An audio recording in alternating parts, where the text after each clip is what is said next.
Welcome to Safely Divergent. We are your hosts. I'm Eleanor. And I am Kirstie. Hello, Kirstie. You would think this is pre-recorded because I think it sounds the same every single week. Consistency is great. Oh, all right, Kirst, what are we talking about this week? Well, last week we talked about stress cycles. I don't think it would come as a surprise for many that within those cycles often come with meltdowns and or shutdowns.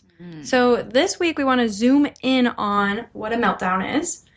And I will say mostly because I have had a couple, 3, 4, 6 this week. So It's been a doozy week, yeah. it has. When I had a meltdown, they used to send me into this like really deep shame spiral that would just amplify the whole stress cycle.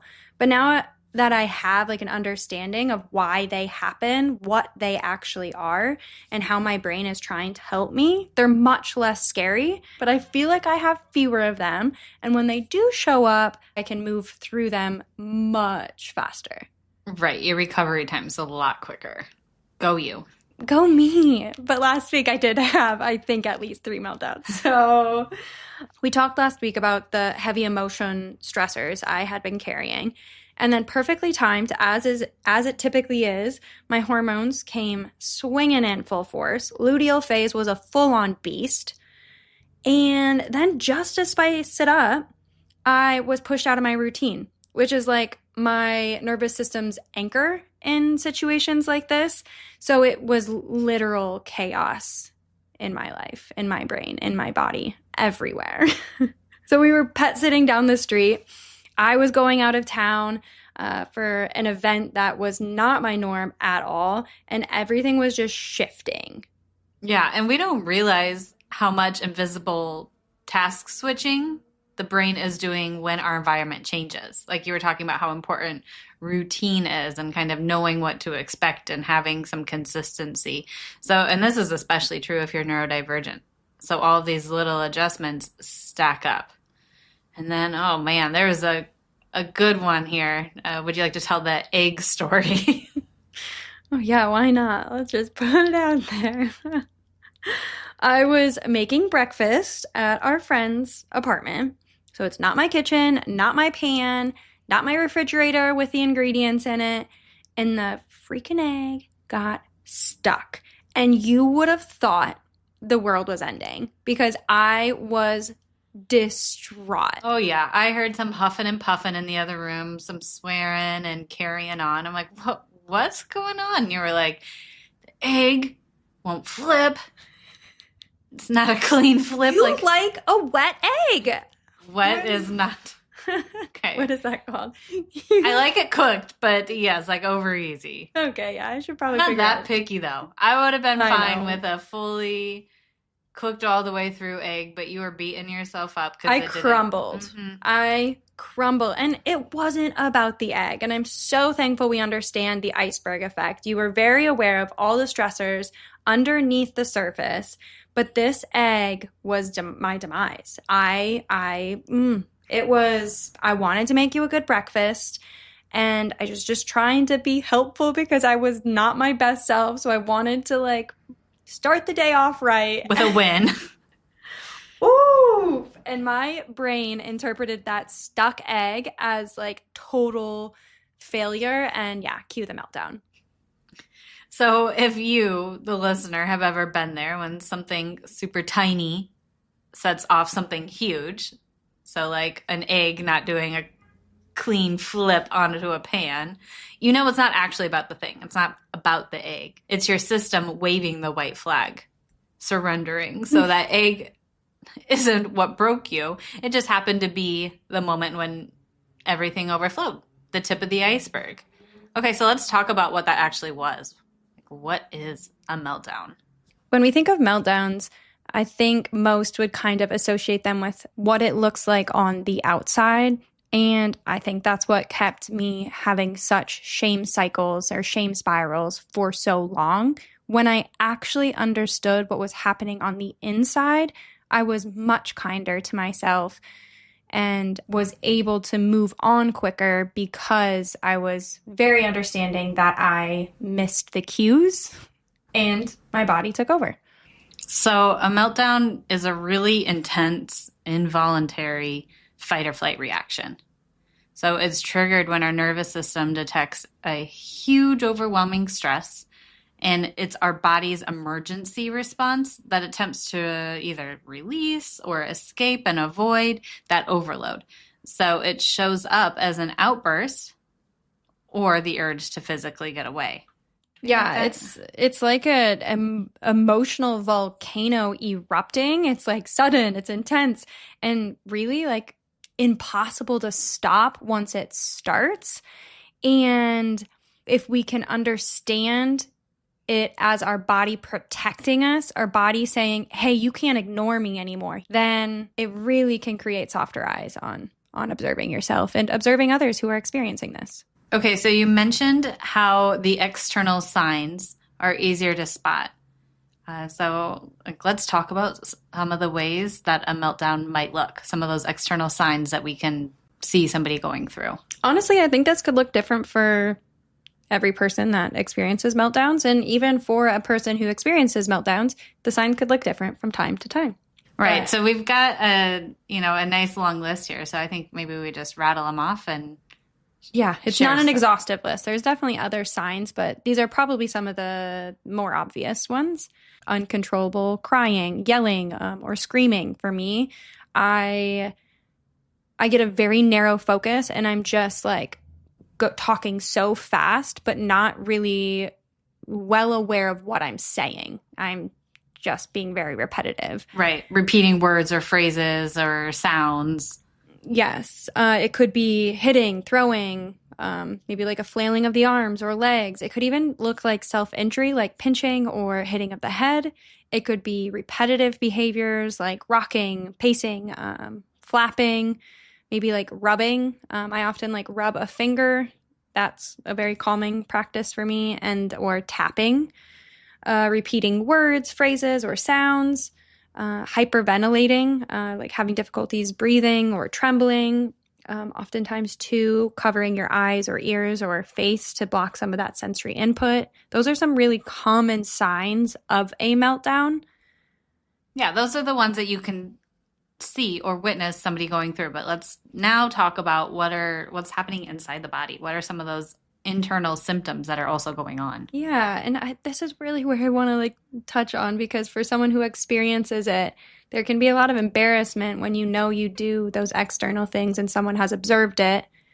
But really, if we can hone in on what's happening on the inside, it really helps to, one, observe when it's coming and possibly reduce the largeness of the meltdown. So this would be like a racing heart or like rapid breathing, not getting deep breaths in, feeling shaky, flushed, or dizzy. I really notice scattered thoughts, like really quick thoughts. Like I can't get my brain to slow down. Could even look like mental fog. It could be really intense panic or dread or like a sense of urgency and just really feeling out of control. And afterwards, oftentimes it's like this wave of exhaustion or shame or embarrassment. We won't get into it today, but a lot of times there can be like a meltdown moved into a shutdown. Next week, we're going to talk a lot more about shutdowns, but you can push yourself to such exhaustion that you move into a shutdown because of the vast amount of energy being taken by all of these things happening internally. So when we talk about meltdowns, it's not just about the external explosion that can be observed. It's about what's happening underneath this iceberg. You see the tip, but what's happening underneath the water, that moment when your body is like, I literally cannot hold on to one more thing. It is so important to know that this is not a character flaw. It's not you overreacting. It is your nervous system doing exactly what it is wired to do when it hits its maximum capacity. And the more we understand these responses, the more we can meet them with empathy instead of shame. But here's the thing, even when we know what's happening, it's easy to get stuck in this shame loop. And that can keep that alarm system blaring. It can keep that energy draining out of us. So instead of trying to logic our way out, or the person in our environment trying to logic us out of it. So if we think about the egg example, if you were to come in and be like, Kirstie, it's just an egg, you're fine, it's not a big deal. That does not help my nervous system feel safe again. I just keep those thoughts to myself and don't say them out loud. Because when you get me to the other side, I'm absolutely going to say the egg is not a big deal. In that moment, the egg is a big deal. I'm not going to process through all the things that led me to that moment in the moment. I need to process it afterwards. So all I need in that moment is to get that alarm to turn off and feel safe again, because you're going to get a very logical person after. You are not going to get a logical person in the heat of a meltdown. Right. So getting ourselves out of that, how do we do that? I've found some really helpful tools in these moments. The more that I can think about and process through what happened afterwards, the more tools we've come up with as a team of how we can approach these and help reduce the massiveness of a meltdown. And one of the first ones I would suggest is empathy and patience. Like, avoid phrases like, calm down. Can you imagine? Just breathe. It's not a big deal. Just calm down. It's just the egg. Stop. How triggering is that? That's not good. Nobody has been told, hey, just calm down and calm down. That has never happened. Ever. It doesn't have the effect you think it is. It's more of a person's nervous system being riled up by another person's reaction, right? Like when you see someone else having this big reaction and you're wondering, why are they so upset about an egg or so upset about XYZ? Yeah. So they're, projecting perhaps and just saying like, hey, calm down. They might think they're doing something really special there, but that is not You're riling up my system, so please calm down so you can stop. Like, no, we need a very different approach of that. If calm down is in your vocabulary, please work on taking it out, because it's not helpful. What would be something better? Validating. I can see that you're having a really hard time right now. Or reminding, like if you're by yourself, reminding yourself, like if your brain is saying, calm down, you're fine, not a big deal. Try to cut that out of your internal dialogue. And validate. This feels like so much. This is a lot on my plate. This is frustrating right now. Validate yourself, because when we can do that, then the alarm system starts to be like, okay, yeah, you're right. I got you. Thank you. Okay, I can bring myself back down to a clearer level. All right. Now, what's another something that can be done to help in these situations? In those heightened moments, we are feeling all of the external stimuli around us. So lights, sounds, eyes on us. So if we can just start to reduce those down, again, if you're doing it yourself, kind of, clicking in and shutting the lights off, or turning off any sounds, shutting windows, or if you are there to support someone, do your best. Don't ask questions, please. Just start to do. And that's where those conversations are really helpful after, when it comes back to logic brain, that upper portion of the brain, the blue brain turns back on, and you can have these conversations of, hey, in those moments, it really helps when the lights are dimmed. Or I often put a blanket over my head and plug my ears, because if I can just reduce some of the input down, my alarm, I can slowly feel it turning off. If you're alone, it really is just gently moving yourself to a calmer spot. When you're in a regulated space, how can you prepare for these to happen? Where are you going to go? What is that spot for you? So it's not trying to come up with that in a moment where you don't have access to those executive functioning, problem-solving skills. Right. So in essence, reducing those biological stressors that we talk about. For sure. It's hard to problem solve through that when in that moment. So the preparation before is so helpful. The other couple of suggestions are more specifically for if you are supporting someone. So these are the things we've discussed on how you can help me in these moments. And one of the big one is offering space, but without abandonment. So it's really hard because oftentimes when I initially was experiencing these, I couldn't really communicate how you could support me. And so I would say, I need space. Like, just give me some room. But then it's like you gave me that space and I was like, oh my gosh, I want her back. Like, I need support. Too much space. That's too much space.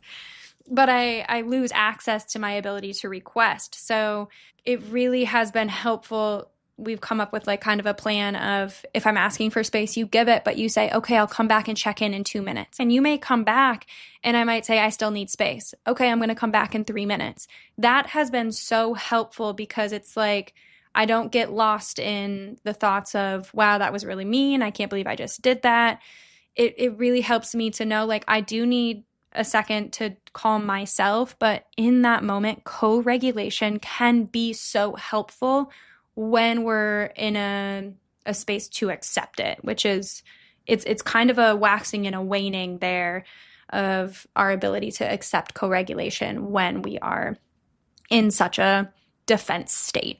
Right. And the co-regulation might come into play as the meltdown starts to dwindle, right? So it might be like, hey, give space, don't vanish, don't disappear, but give space, come back and help co-regulate. Yeah. Yep. Absolutely. And then the last recommendation I have for someone supporting is, as our processing system goes a bit offline in these moments, if you can speak gently and you can keep things brief. This is the example I'm trying with my voice right now of, if you can try to bring it down. Have a calming tone. Tone, brief statements. Really, please try to avoid questions. Our upper portion of our brain, the executive functioning problem-solving portion, is offline. So questions can send that alarm system right back to its heightened state. So use direct phrases. You're safe. I'm here. I've got you. You're valid. It's okay. Those are so helpful. But when it's like, do you want this? Do you need the lights off? Do you need me to go over here? Do you want me in here? What do you need? Are you okay? Can I help? Like, that is just such an overwhelm. I know in those moments, I do not have the ability to answer those questions. So my inability to answer those questions is going to really send my cognitive stressors high, which then, hits the pro-social stressors, and all of these things start to spiral again, and you might just re-escalate the situation. Right. I mean, that brings up a good point that reminds me of something that I see time and time again go down between parents and children. Of if they are having a meltdown and it's very obvious, you can see all these external signs, and then the parent with a very strong tone of voice, like kind of yelling, like, what's wrong? What's the matter? Tell me, what do you need? And they're like, asking them to tell them the answer, or shoving their communication device in their face to show me what's wrong. It's like, no one can answer a question in that state. We don't have access to answer those questions. It's not there. And that is our body protecting us. That is our body saying, those upper level skills you don't need right now. What we need is to make sure your heart reduces its speed. We need to make sure you're getting more oxygen in. You're not breathing regularly. It needs to focus in on our basic needs. And communication in that moment is not a basic need.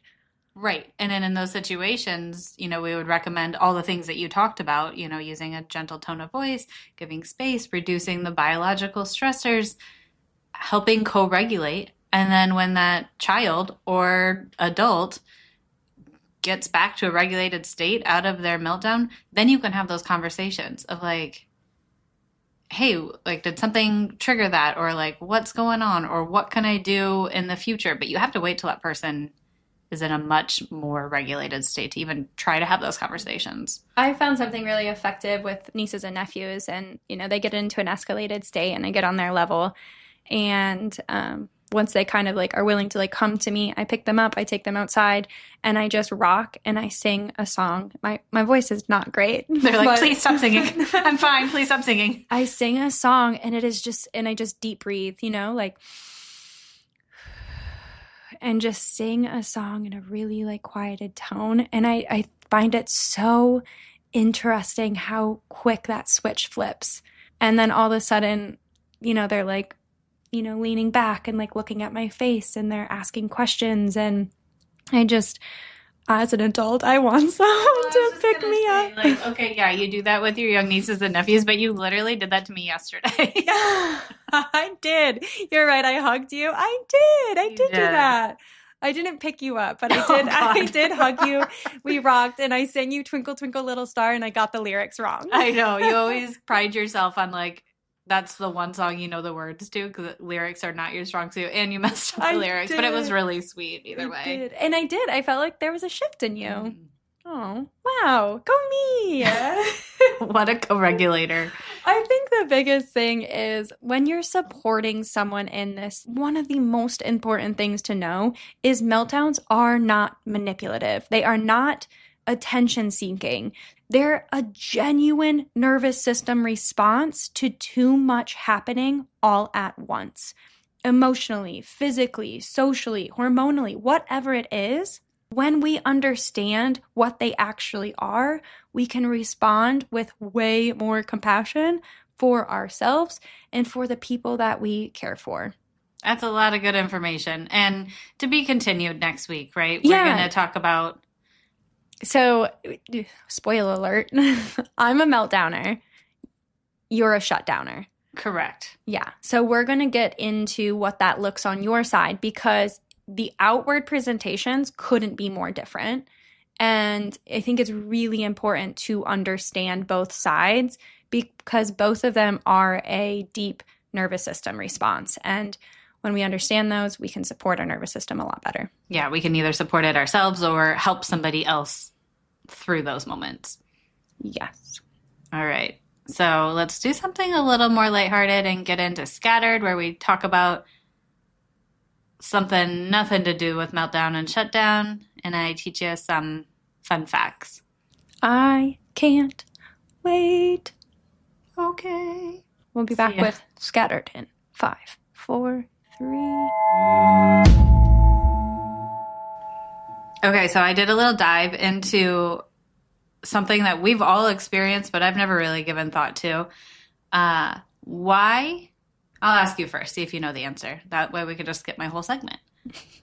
Why do our fingers get all wrinkly if we sit in the bath too long? Why do we get pruny? So we can swim faster. What do you mean? Well, like, there's more divots, so then there's more surface area to move the water aside. Okay. Oh, okay. But what's happening with the body? Like, why? How does it happen? You're getting soggy. Okay, you are soggy. You get soggy and pruny. So I was reading this on this website, like a medical website, and I was like, I can't follow this. So I got a lot of this information from kidshealth.org, and it's still like a little dense for me. But here's like the quick science behind it. So water molecules naturally tend to move from places where there's more of them to places where there's less of them. And this is called osmosis. Oh. So think back to science classes, osmosis.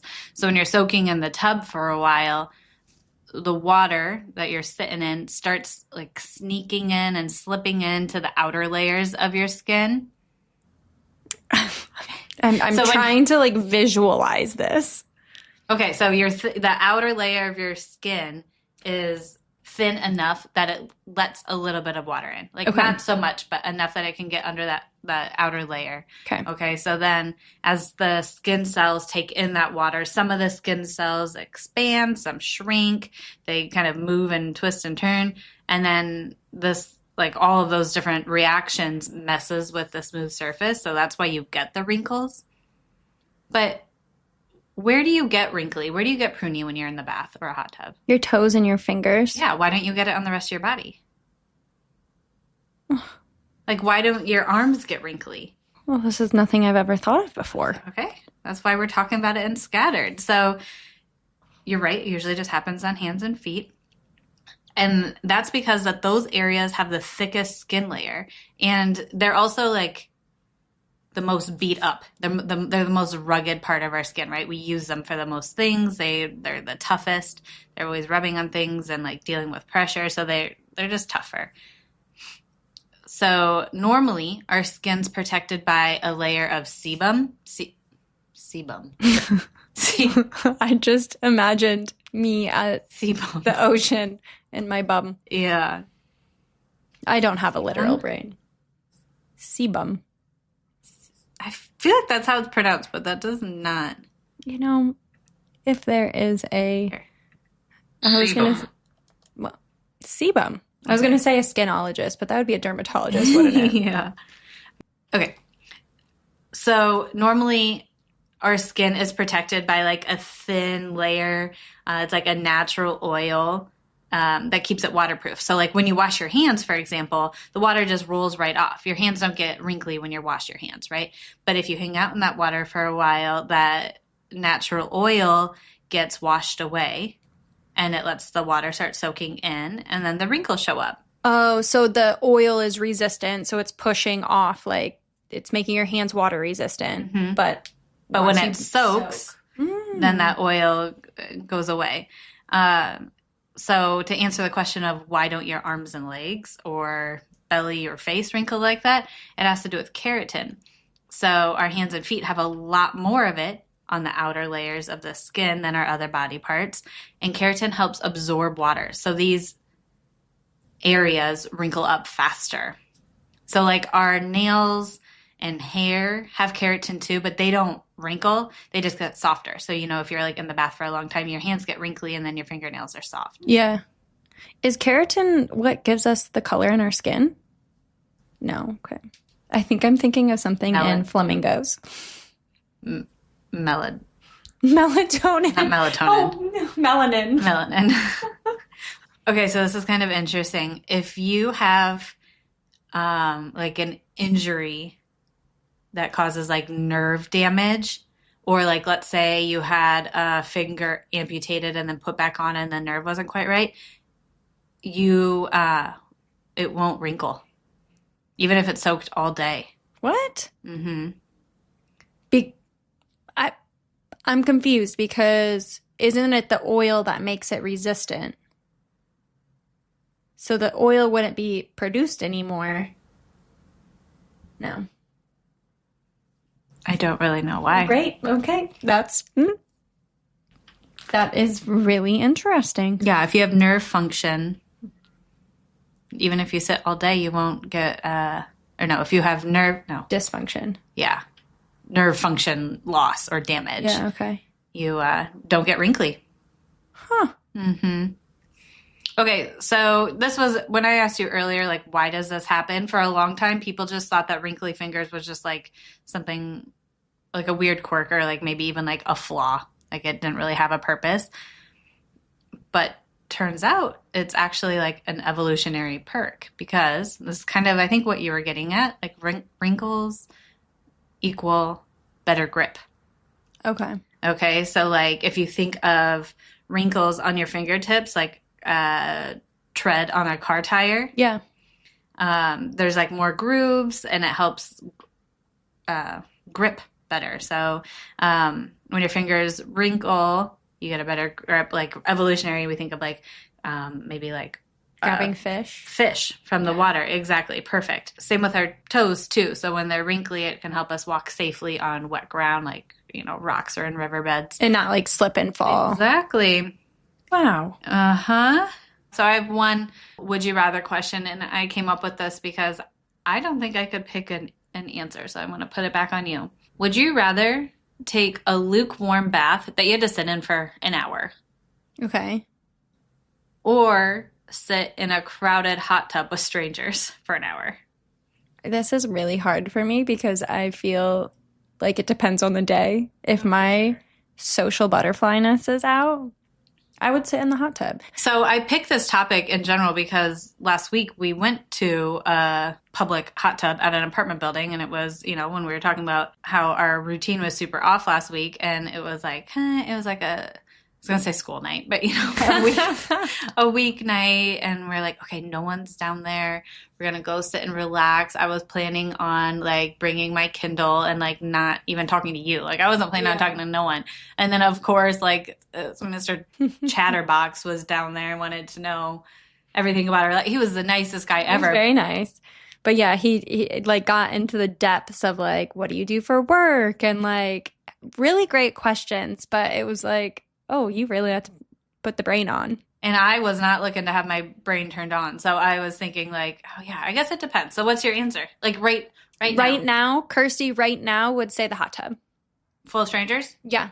Oh, I would sit in a uncomfortable bath for an hour. I could have guessed that for you. You sit in lukewarm baths often. Well, they start hot and then turn lukewarm after. But on hour 3, they're not hot anymore.